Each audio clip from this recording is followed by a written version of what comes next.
माँ भगवती का प्रार्थना ध्यान करने से माँ भगवती अति प्रसन्न होती है और मनवांछित वरदान देती है। एक सरल छोटा सा उपाय है, मंत्र इस प्रकार है। अम्बा संभवी चंद्रमाली रमणा वर्गावमा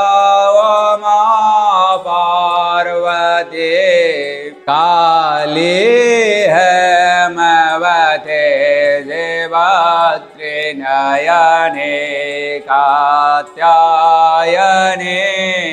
भैरवी गायत्रे नवयवनासभकरे